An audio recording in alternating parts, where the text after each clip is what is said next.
Hey Reddit, I've been lurking here for a long time, but never thought I'd be that guy writing one of these posts. You know, the ones where some poor idiot realizes his wife's been screwing around behind his back. Yeah, that guy's me now. My wife, let's call her Amber, and I had been together for 7 years, married for 5. We met in college.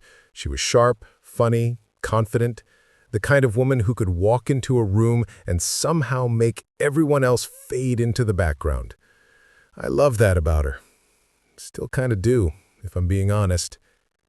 For most of our marriage, things were good. We both worked full-time, had a decent little house, and spent weekends binge-watching shows or going out with friends. Nothing spectacular, but comfortable, familiar, safe. Then, about 6 months ago, something shifted. At first, it was subtle. She started going out more with the girls, staying late at work, constantly glued to her phone. I told myself I was being paranoid. Everyone warns you that marriage gets a little routine after a few years, so I figured maybe we were just in a lull. But it wasn't just that. She started getting short with me, rolling her eyes at little things, picking fights over nothing. If I asked how her day was, she'd sigh like I was asking her to donate a kidney. When I'd try to hug her, she'd flinch away or say she was tired. The intimacy died first, then the laughter, then the basic decency. I remember one night specifically. We were sitting on the couch watching something on Netflix, and she got a text. Her whole face changed. She smiled, actually smiled, the kind of smile she hadn't given me in months. I made a stupid joke like, "Who's that, your secret boyfriend?" And she snapped back with, "Maybe it is. Would you even notice?" She laughed after, said it was a joke, but it hit like a punch. I laughed too, pretending it didn't bother me. But in that moment, something in my gut twisted. You know that feeling when your brain hasn't caught up yet, but your body already knows something's wrong? That was it. I didn't know it yet, but that was the beginning of the end. So, after that Netflix night gut punch, I tried to ignore it. I really did. I told myself she was just stressed, that maybe I'd been distant too. I started cooking more, planning little dates, even surprised her with tickets to this concert she'd wanted to go to. She said she couldn't make it. Too much work, apparently. Then she went out that same night anyway. Claimed she went to a coworker's birthday dinner. I didn't want to be that guy who checks up on his wife, but something about the story didn't sit right. Fast forward 2 weeks. It's a Tuesday night.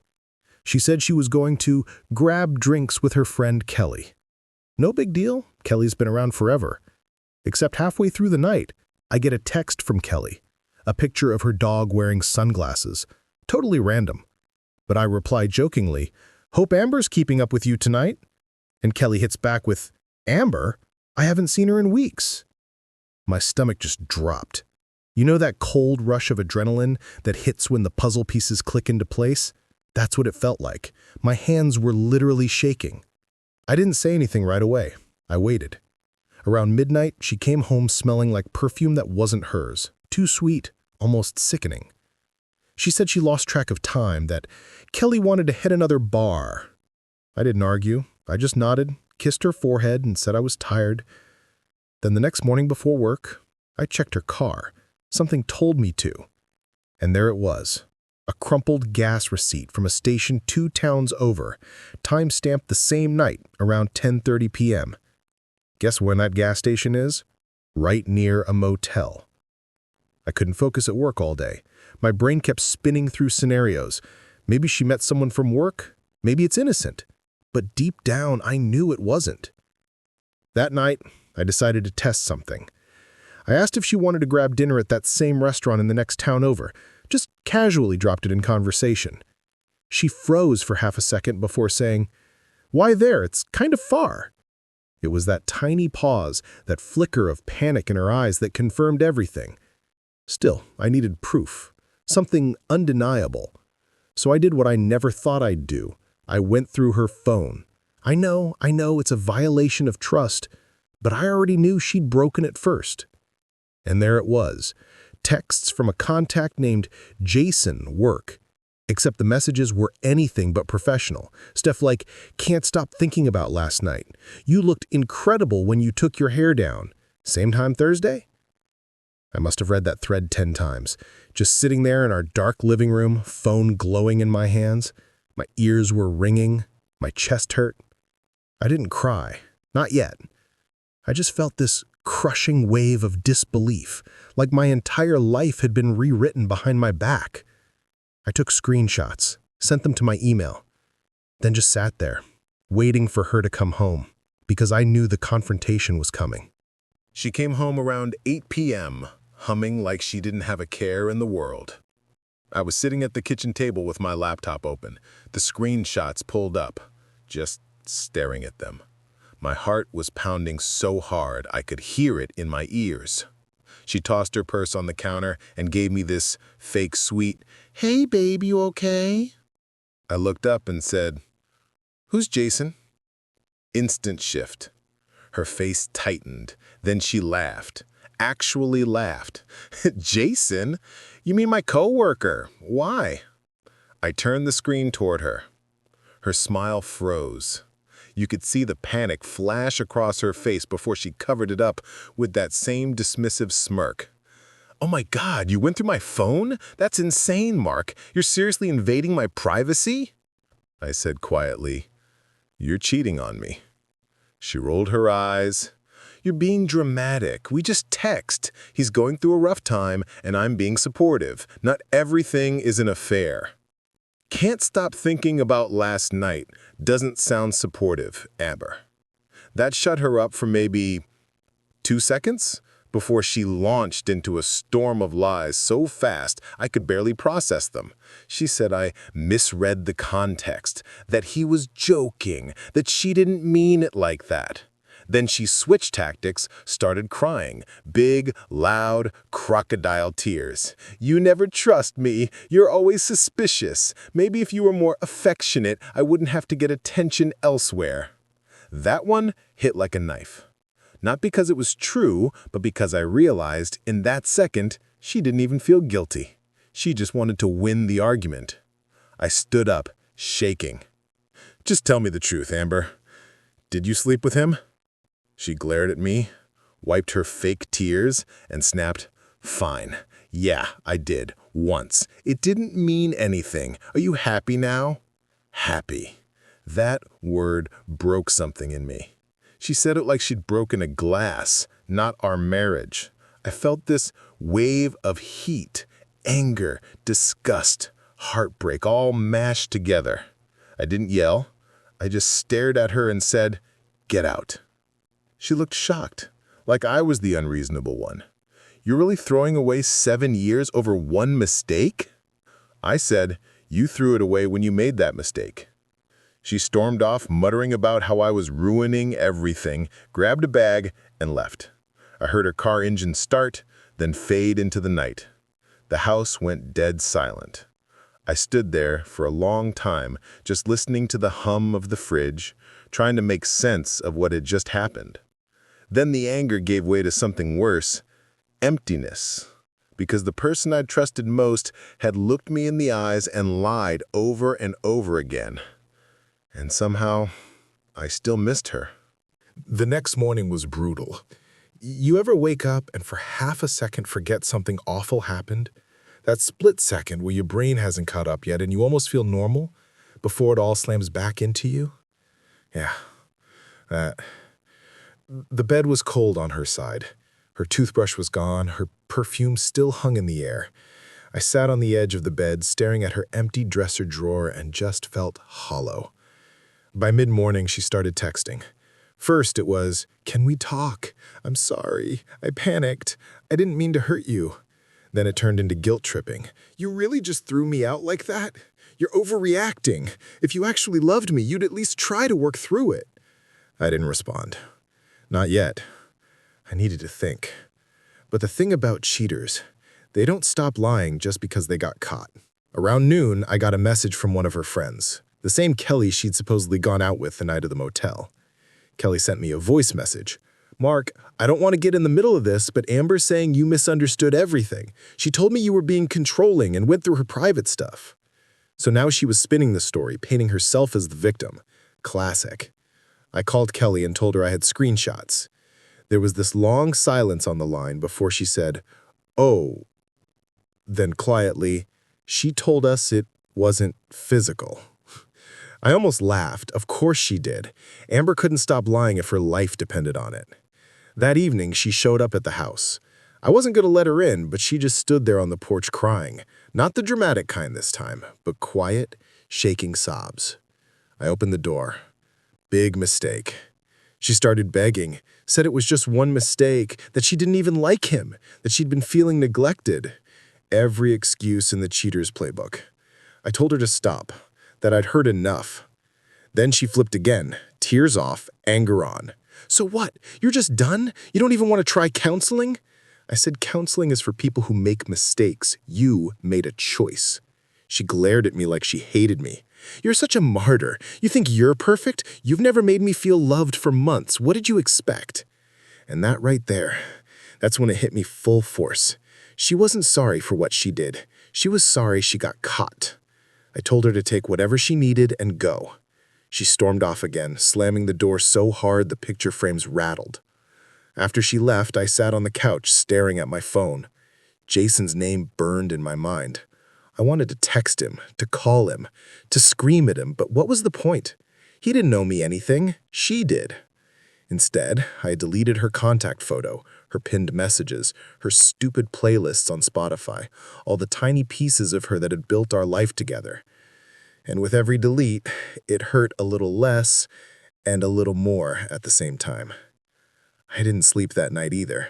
I just sat in the dark wondering when exactly the person I married had disappeared and how I'd missed it happening right in front of me. The days after she left felt like walking through fog. Every room in the house looked the same, but it didn't feel the same. It was like she'd taken the air with her. I tried to distract myself. Went to work, hit the gym, grabbed beers with friends who didn't know what to say except, "Man, that sucks." But the silence when I got home each night, that's what killed me. Then the texts started again. At first she played nice. "Can we meet for coffee? Just to talk? I miss you. I made a mistake, Mark. Please don't throw this away." I ignored her for about a week. Then one night, after too many whiskeys, I caved and texted back, "Why him, Amber?" She replied instantly, "I don't know. He listened. He made me feel wanted." That sentence stuck to my brain like tar. He made me feel wanted. As if my years of loyalty and effort suddenly didn't count because some random coworker gave her attention. Then came the bombshell. I found out it wasn't just once. Turns out Jason's girlfriend, yeah, he had one too, messaged me on Instagram, said she'd seen Amber and Jason together multiple times over the last few months. She sent me screenshots, pictures from his phone she'd pulled before kicking him out. One was of them in a hotel room, Amber wearing my shirt. That one broke me. When I confronted her about it over text, she doubled down on her lies first, then snapped, "So what if it wasn't once? You already think I'm a monster, so who cares?" That's when something in me finally clicked. I didn't love this version of her anymore. Maybe I hadn't for a while. But the mess didn't stop there. A few days later, her sister called me. She'd heard about the breakup. She told me Amber had been telling everyone I cheated on her. Apparently, she'd already changed the story to make herself look like the poor, betrayed wife. That one stung more than I'd like to admit.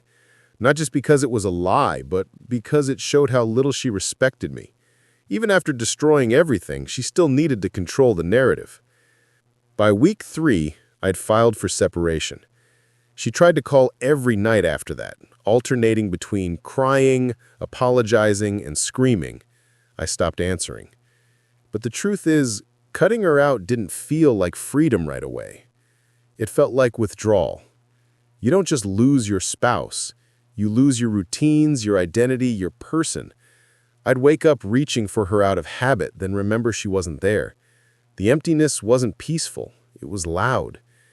Still, under all that pain, something small had started. Not hope yet, but clarity. Because for the first time in months, I wasn't being lied to. About a month after the separation, the anger started to cool. Not disappear, just settle. It wasn't this constant, white-hot fury anymore. It was quieter, heavier. I remember standing in the kitchen one morning, making coffee in total silence, and realizing I hadn't checked my phone for her messages in days. That was new. She still tried, of course. Random texts at weird hours, thinking about you. Can we please meet? You'll regret losing me.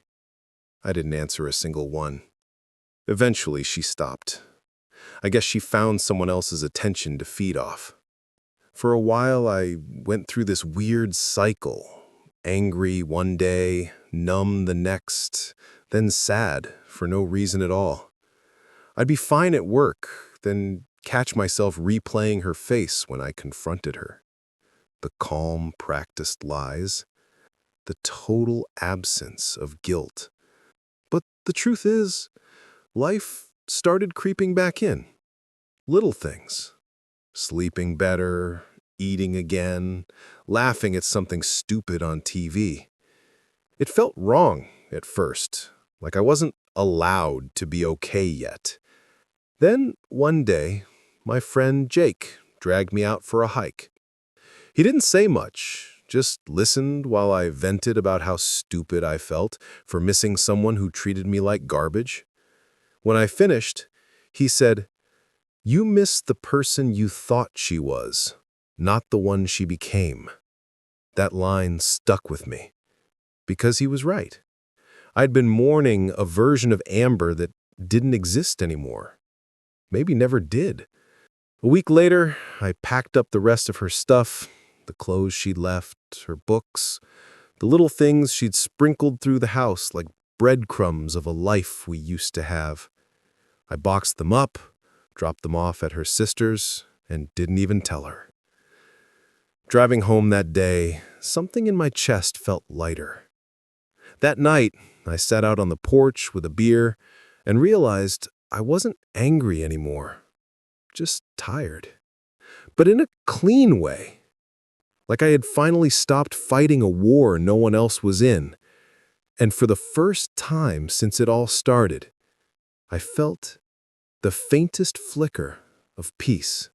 By the time 2 months had passed, the whole thing felt like a bad dream that kept fading a little more each morning. I wasn't over it. I don't think you ever fully get over being betrayed like that, but I was finally moving forward instead of just surviving. I started running again, cooking for myself, seeing friends I hadn't seen in ages because Amber didn't like them. Funny how much of my life had quietly reshaped itself around her moods without me realizing it. Then came the divorce paperwork. Signing those papers was surreal. One page after another, each signature closing off another piece of the life I thought we had. She didn't fight me on it, probably too busy playing the victim somewhere else. The last message she ever sent me just said, "I hope someday you can forgive me." I didn't reply. Not because I was still angry, but because I didn't owe her that closure. A few weeks later, Jason's ex messaged me again. She told me he'd moved to another city for work and that Amber wasn't with him anymore. I guess it burned out fast, like most things built on lies. For a second, I actually pitied her. She lost everything, not just me, but her reputation, her friends, even her family's respect.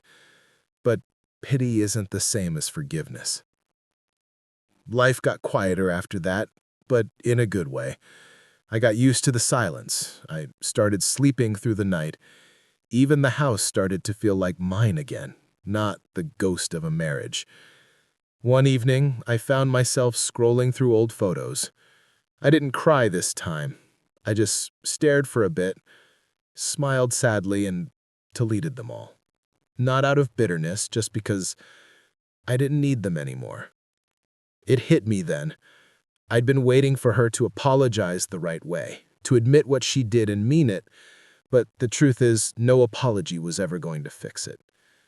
I didn't need her to make peace. I needed to make it myself. And somehow I had. It's been almost a year now since everything blew up. Sometimes I still catch myself thinking about her. Not in a longing way, more like when a scar itches. A dull reminder of something that used to hurt like hell but doesn't anymore. If you're reading this because you're in the middle of that same storm, here's what I've learned the hard way. First, trust your gut. That uneasy feeling, that quiet sense that something isn't right, it's there for a reason.